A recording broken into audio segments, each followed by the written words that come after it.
you ever transported explosives with a horse?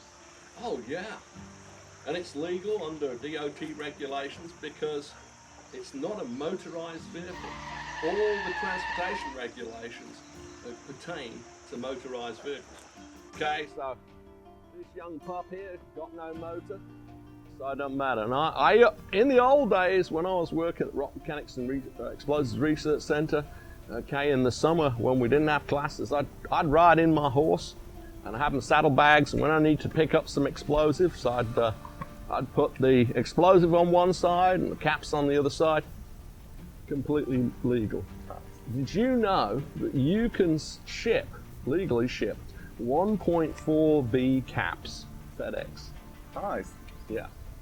Okay, because of the DOT regulations. In fact, you don't have to placard unless you have over 1,000 pound net hazardous material weight, and that would be net explosive weight. And for 1.4 and 1.5, okay, explosives. And that's roughly how much a horse weighs.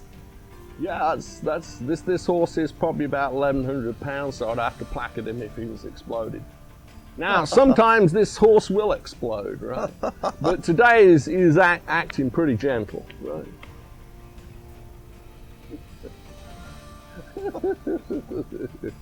Yeah, there's table 1 and table 2, and table 1 under DOT regulations, you always placard.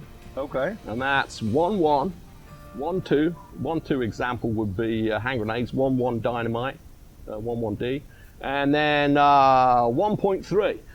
Most typical thing on 1.3 you'll see on the roads is display fireworks, 1.3G, in fact.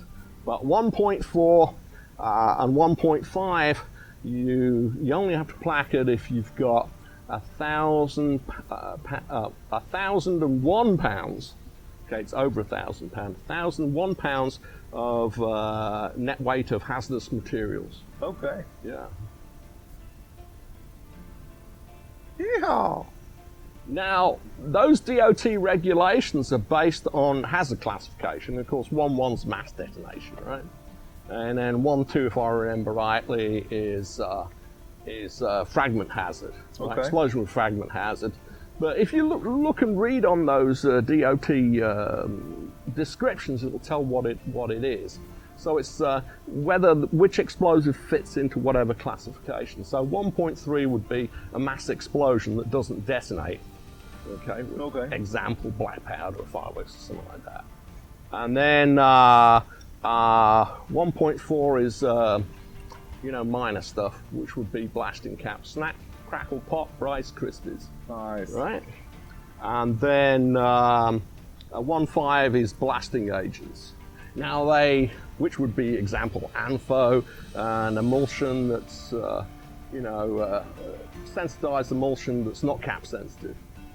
Okay, emulsion that's not cap sensitive, although it's got fuel in it, generally transported 5-1 as an oxidized, and they've got that's the way it's classified. Okay. Okay, because you can't basically a truckload of emulsion won't go boom unless you gas it, right? So, and then there's 1.6.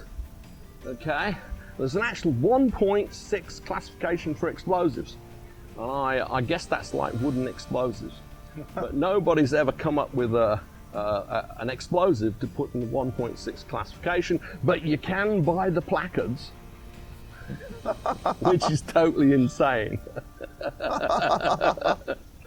So if you ate too many beans at the campfire, would that added weight of explosives cause you to need to be placarded?